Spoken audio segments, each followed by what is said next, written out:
Hello दोस्तों, नमस्कार। स्वागत है आपका प्रेरक आईएएस एकेडमी के यूट्यूब चैनल पर। जैसा कि आप लोगों को पता है कि इस चैनल पे जो है शिक्षक भर्ती परीक्षा की तैयारी करवाई जा रही है और इस संदर्भ में एक महत्वपूर्ण टेस्ट सीरीज का भी आयोजन करवाया जा रहा है, जिसमें 50 महत्वपूर्ण प्रश्नों का सेट आप लोगों को दिया जाता है और उस माध्यम से आप अपनी तैयारी का आकलन भी कर सकते हैं। तो अभी तक कुल 11 टेस्ट सीरीज करवा दिए गए हैं। आज जो है हम टेस्ट नंबर 12 लेके आए हैं, जिसमें 50 जो महत्वपूर्ण संभावित प्रश्न आने की है परीक्षा में उसको डाले गए हैं। आप इसको जो है लगा के अपनी तैयारी का मूल्यांकन कर सकते हैं, साथ ही साथ अपने स्कोर के स्तर को भी बढ़ा सकते हैं। तो चलिए शुरू करते हैं आज के पहले प्रश्न से। पहला प्रश्न है, निम्नलिखित में से कौन सी नदियां हैं? ठीक है, तो ये दिए गए जो ऑप्शन है उसमें कौन सी नदी का उदाहरण है ये आपको बताना है। ऑप्शन है ए विक्टोरिया एवं चाड, बी मर्रे एवं डार्लिंग, सी स्वेज एवं पनामा और डी ईरी एवं ह्यूरन। तो इसका उत्तर क्या होगा दोस्तों? इसका उत्तर जाएगा बी मर्रे एवं डार्लिंग। अगर आप बात करें विक्टोरिया एवं चाड की तो ये झील के उदाहरण है। स्वेज एवं पनामा क्या है? नहर हैं जो पासिस का भी काम करती हैं। और ईरी एवं ह्यूरन जो है वो झील के उदाहरण है। तो इसमें मर्रे एवं डार्लिंग जो है ये दोनों नदी का उदाहरण है। ठीक है, अगला प्रश्न देखते हैं 2 नंबर। कहलगांव, काटी, बाढ़ एवं नबीनगर निम्नलिखित में से किसके केंद्र हैं? कौन कौन? कहलगांव, काटी, बाढ़ एवं नबीनगर ये बिहार के केंद्र हैं। तो बात की जा रही है कि इनमें से जो है ये किस केंद्र के उदाहरण हैं। ऑप्शन है ए कोयला खनन, बी पर्यटन, सी ताप विद्युत शक्ति और डी सूती वस्त्र केंद्र। तो इसका उत्तर क्या होगा दोस्तों? इसका उत्तर है सी ताप विद्युत शक्ति। तो ये जो है जितने वो ताप विद्युत शक्ति हैं और यहाँ से बिजली उत्पादन किया जाता है। ठीक है, अगला है बिहार में बलसुंदरी, ताल, कड़ेल एवं बलथर पद जो है निम्नलिखित में से किसके लिए प्रयुक्त होते हैं? अर्थात बलसुंदरी, ताल और कड़ेल और बलथर जो है वो किस प्रकार के चीज़ों का उदाहरण है? तो ऑप्शन है ए कृषि, बी फसल, सी मिट्टी और डी प्राकृतिक वनस्पति। तो आप लोगों को पता है कि उसका उत्तर तो ये सारी क्या है? मिट्टी के उदाहरण हैं। ठीक है, तो बिहार में जितने भी मिट्टी फैली हैं जितने भूभाग में, तो उनकी जो बाइफर्केशन है, उनका जो विभाजन है, उनको बालसुंदरी में, ताल में, कड़ेल में, बलथर में आप कर सकते हैं। ठीक है, अगला प्रश्न देखते हैं। बिहार की भूमि निम्नलिखित में से किस नदी प्रणाली से अपवाहित है? ठीक है, ये अपवाह तंत्र का क्वेश्चन है दोस्तों। आपको मैंने हमेशा बताया है कि अपवाह तंत्र से एक प्रश्न पूछा जाता है और खासकर अगर वो गंगा से जुड़ा रहे तो और भी महत्वपूर्ण हो जाता है। तो इसका ऑप्शन है ए महानदी, बी गंगा, सी यमुना और डी गोदावरी। तो इसका उत्तर क्या है दोस्तों? इसका उत्तर रहेगा बी गंगा। तो ये जो बिहार की भूमि है वो गंगा नदी प्रणाली से अपवाहित है। तो आपको पता है कि बिहार जो है वो बिहार के बीच से गंगा बहती हैं और 2 भागों में बांटती हैं बिहार को, दक्षिण बिहार में और उत्तरी बिहार में। ये जो है बक्सर के चौसा के निकट प्रवेश करती है और फिर कटिहार से निकल जाती हैं। तो ये बीच में जो गंगा नदी का अपवाह तंत्र है वो पूरे बिहार के भौतिक विभाजन को प्रस्तुत करता है। ठीक है, अगला प्रश्न देखते हैं 5 नंबर। सोमेश्वर श्रेणी निम्नलिखित में से किस पर्वत श्रेणी का एक भाग है? आप लोग मैंने बताया था कि बिहार में जो ये पश्चिम चंपारण वाला पार्ट है यहाँ पे सोमेश्वर श्रेणी स्थित है। तो आपसे पूछ रहा है कि वो किस प्रकार के पर्वत श्रेणियों का भाग है। ऑप्शन है ए सतपुड़ा श्रेणी, बी विंध्याचल श्रेणी, सी पूर्वी घाट और डी शिवालिक श्रेणी। तो इसका उत्तर क्या है दोस्तों? इसका उत्तर है डी शिवालिक श्रेणी। तो सोमेश्वर श्रेणी जो है वो शिवालिक श्रेणी का पार्ट है। ठीक है, अगला प्रश्न देखते हैं 6 नंबर। निम्नलिखित संघ राज्य क्षेत्रों में से किसमें सबसे कम वनाच्छादित क्षेत्र है? क्या पूछ रहा है आपसे? आप ध्यान देंगे, संघ शासित क्षेत्र। ठीक है, ऑप्शन है ए चंडीगढ़, बी पुदुचेरी जिसको आप पौंडीचेरी भी कहते हैं, सी दादर एवं नागर हवेली और दमन दीव और डी लक्षद्वीप। तो इसका उत्तर क्या है दोस्तों? 6 का चंडीगढ़। तो चंडीगढ़ ऐसा संघ शासित क्षेत्र है जिसमें सबसे कम वन शासित क्षेत्र हैं। ठीक है, अगला प्रश्न देखते हैं 7 नंबर। निम्नलिखित में से कौन सा वस्त्र उद्योग का केंद्र है? ऑप्शन है ए बोकारो, बी भीलवाड़ा, सी सानद और डी तारापुर। तो इसका उत्तर क्या है दोस्तों? इसका उत्तर है भीलवाड़ा। तो भीलवाड़ा जो राजस्थान में स्थित है वो वस्त्र उद्योग के केंद्र के लिए जाना जाता है। ठीक है, अगला प्रश्न देखते हैं। ब्रिटिश का भर्ती सार्जेंट की उपाधि प्रथम विश्व युद्ध के दौरान सरकार को सहयोग करने के लिए किसको दी गई थी? ऑप्शन है ए मोतीलाल नेहरू, बी महात्मा गांधी, सी गोपाल कृष्ण गोखले और डी मदन मोहन मालवीय। तो इसका उत्तर क्या हो दोस्तों? इसका उत्तर जाएगा महात्मा गांधी। तो प्रथम विश्व युद्ध में भारतीय सैनिकों को ब्रिटिश विश्व युद्ध में लड़ने के लिए भर्ती करवाने के लिए जो है ब्रिटिश सरकार द्वारा ब्रिटिश का भर्ती सार्जेंट उपाधि दी गई थी। किसको? महात्मा गांधी को। ठीक है, अगला है 9 नंबर प्रश्न। किसी भी सरकार से नहीं और अंग्रेजों से भी नहीं जितना कि इस पठान ने काफ़ी बुद्धिमत्ता का परिचय दिया। शेर शाह सूरी के बारे में शब्द किसने लिखे थे?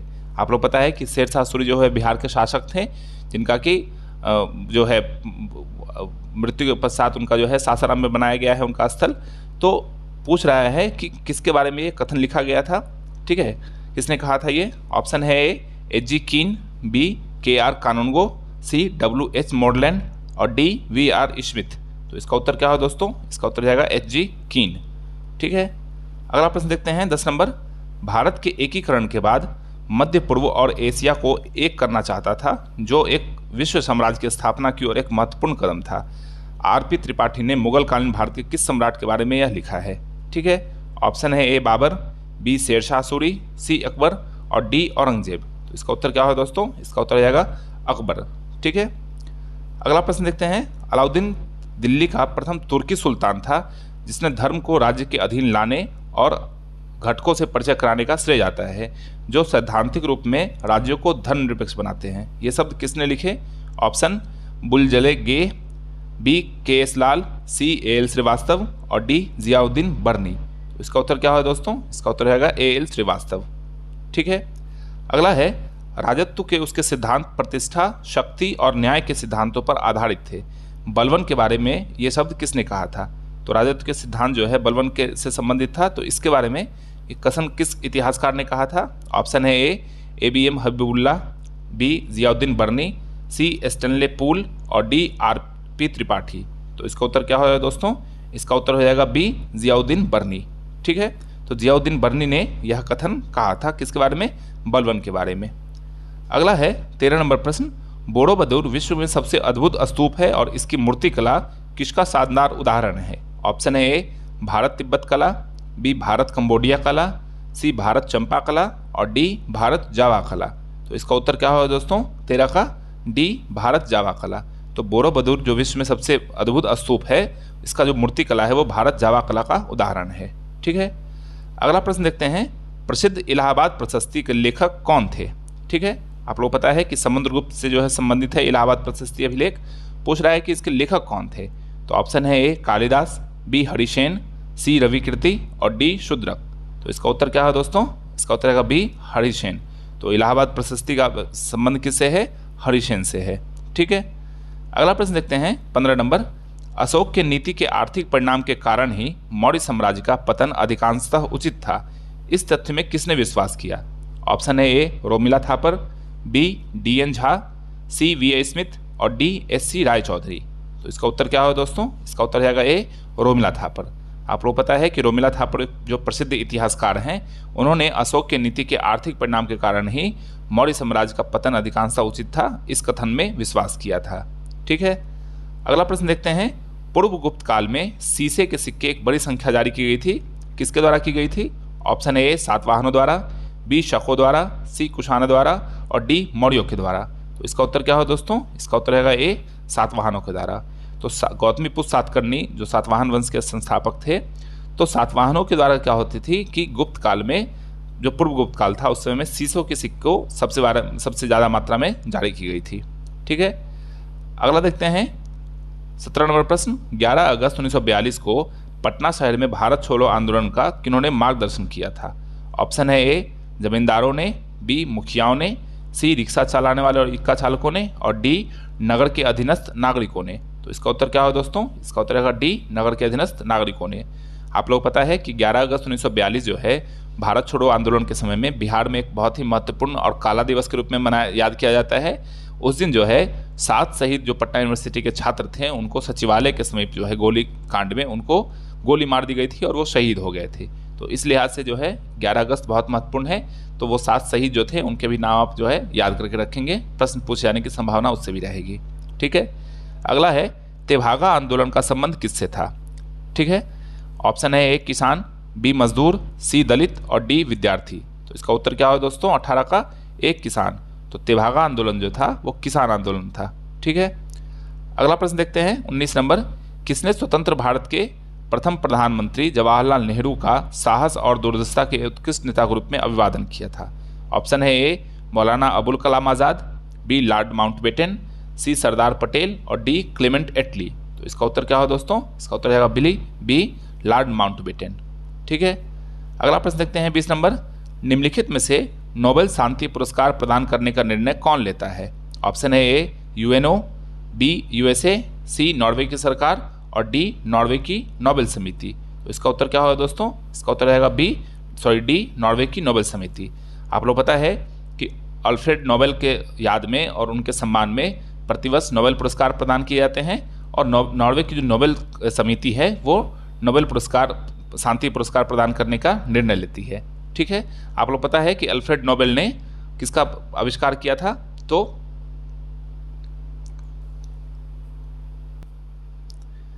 डायनामाइट का आविष्कार किया था। ठीक है, तो अगला प्रश्न देखते हैं 21 नंबर। मिशन इंद्रधनुष जिसे वर्ष 2014 में शुरू किया गया था और इंसेफ्लाइटिस मिशन इंद्रधनुष 3.0 स्कीम निम्न में से किससे संबंधित है? ऑप्शन है ए अंतरिक्ष मिशन, बी वर्षा जल संग्रहण, सी प्रत्येक बच्चे तथा प्रत्येक गर्भवती महिला का टीकाकरण और डी प्रक्षेपास्त्र तकनीक। तो इसका उत्तर क्या होगा दोस्तों 21 का सी, मतलब जो मिशन इंद्रधनुष है, आप लोगों को पता है कि इंद्रधनुष में 7 तरह के कलर होते हैं, तो मिशन इंद्रधनुष के तहत बच्चों को 7 तरह के टीके लगाए जाते हैं और गर्भवती महिलाओं का भी साथ ही साथ टीकाकरण किया जाता है। तो मिशन इंद्रधनुष का और मिशन इंद्रधनुष 3.0 का संबंध जो है किससे है? प्रत्येक बच्चे तथा प्रत्येक गर्भवती महिलाओं के टीकाकरण से है। ठीक है, अगला प्रश्न देखते हैं। राष्ट्रीय अन्न सुरक्षा अधिनियम के तहत एक राष्ट्र एक राशन कार्ड स्कीम को इनमें से किसने शुरू किया था? ऑप्शन ए शांता कुमार पूर्व केंद्रीय मंत्री, बी राजीव गांधी पूर्व प्रधानमंत्री, सी रामविलास पासवान पूर्व केंद्रीय मंत्री और डी कल्पनाथ राय पूर्व केंद्रीय मंत्री। तो इसका उत्तर क्या होगा दोस्तों, इसका उत्तर आएगा सी रामविलास पासवान पूर्व केंद्रीय मंत्री। तो आप लोग पता है कि रामविलास पासवान जब केंद्र में खाद्य सुरक्षा मंत्रालय के प्रभार में थे तो उन्होंने एक राष्ट्र और एक राशन कार्ड की अवधारणा दी थी। ठीक है, अगला है सुशासन दिवस भारत के पूर्व प्रधानमंत्री अटल बिहारी वाजपेयी जी की जन्म दिवस पर किस तिथि को मनाया जाता है? ठीक है, ऑप्शन है ए 17 अगस्त, बी 27 नवंबर, सी 25 दिसंबर और डी 23 जनवरी। तो आप लोगों को पता है इसका उत्तर है सी 25 दिसंबर। तो 25 दिसंबर को अटल बिहारी वाजपेयी का जो है जन्म दिवस होता है और इसी अवसर पर सुशासन दिवस मनाया जाता है। ठीक है, अगला प्रश्न देखते हैं। सेंट्रल विस्टा पुनर्विकास प्रोजेक्ट जो है वो किससे संबंधित है? क्या सेंट्रल विस्टा पुनर्विकास प्रोजेक्ट? ऑप्शन है ए इसरो का उपग्रह प्रोजेक्ट, बी विश्व स्तरीय हवाई अड्डे निर्माण का प्रोजेक्ट, सी बुलेट ट्रेन का प्रोजेक्ट और डी नई दिल्ली स्थित जो रायसीना हिल है उसके प्रशासनिक क्षेत्र के पुनरुद्धार के लिए चल रहे पुनर्विकास से संबंधित प्रोजेक्ट। तो इसका उत्तर क्या होगा दोस्तों, इसका उत्तर रहेगा डी नई दिल्ली रायसीना हिल के समीप केंद्रीय प्रशासनिक क्षेत्र के पुनरुद्धार के लिए जो प्रोजेक्ट चल रहा है उसको सेंट्रल विस्टा पुनर्विकास प्रोजेक्ट के नाम से जाना जा रहा है। ठीक है, अगला प्रश्न देखते हैं 25 नंबर। अगस्त एवं सितंबर 2021 में आयोजित हुए टोक्यो पैरा ओलंपिक में भारत ने कुल कितने पदक जीते? ऑप्शन है ए 31, बी 22, सी 19 और डी 12। इसका उत्तर क्या होगा दोस्तों, इसका उत्तर रहेगा सी 19। तो टोक्यो पैरा ओलंपिक में भारतीय दल ने कुल 19 पदक जीते। ठीक है, अगला है बिहार के किस गरीब लड़की ने अपने समुदाय के लोगों के उत्थान के लिए किए गए उत्कृष्ट कार्यों के लिए विश्व महिलाओं की शिखर फाउंडेशन में women creativity in rural life award प्राप्त किया? इसका ऑप्शन है ए आरिबा फलक, बी छोटी कुमारी सिंह, सी प्रेमा महतो और डी रीना मंडल। तो इसका उत्तर क्या है दोस्तों, इसका उत्तर है बी छोटी कुमारी सिंह को women's creativity in rural life award से सम्मानित किया गया है। ठीक है, अगला है 27 नंबर प्रश्न। एक सुचालक को दूसरे चार्ज किए गए सुचालक के पास लाकर बिना संपर्क बनाए चार्ज करने की प्रक्रिया क्या कहलाती है? ऑप्शन है ए प्रेरण, बी चालन, सी संवहन और डी विकिरण। तो इसका उत्तर क्या है दोस्तों, इसका उत्तर है ए प्रेरण। ठीक है, अगला प्रश्न देखते हैं 28 नंबर। पृथ्वी की चुंबकीय क्षेत्र में रखे दंड जिसको आप बार चुंबक के नाम से जानते हैं, जिसका उत्तरी ध्रुव भौगोलिक उत्तर दिशा की ओर स्थित है, के चारों ओर उदासीन बिंदुओं की संख्या कितनी होती है? ऑप्शन है ए 2, बी 4, सी 6 और डी 5। इसका उत्तर क्या है दोस्तों, इसका उत्तर रहेगा बी 4। ठीक है, अगला प्रश्न देखते हैं 29 नंबर। बैरोमीटर की ऊंचाई में अचानक वृद्धि जो है वो क्या इंगित करता है? आप लोग पता है कि बैरोमीटर किसका मापक यंत्र है? तो वायु दाब का मापक यंत्र है और उसकी ऊंचाई में अचानक वृद्धि होती है तो वो क्या इंगित करती है? ऑप्शन है ए तूफान या चक्रवात का संभावना, बी बारिश की संभावना, सी शुष्क मौसम और डी अत्यंत शुष्क मौसम। तो इसका उत्तर क्या होगा दोस्तों, इसका उत्तर रहेगा डी अत्यंत शुष्क मौसम।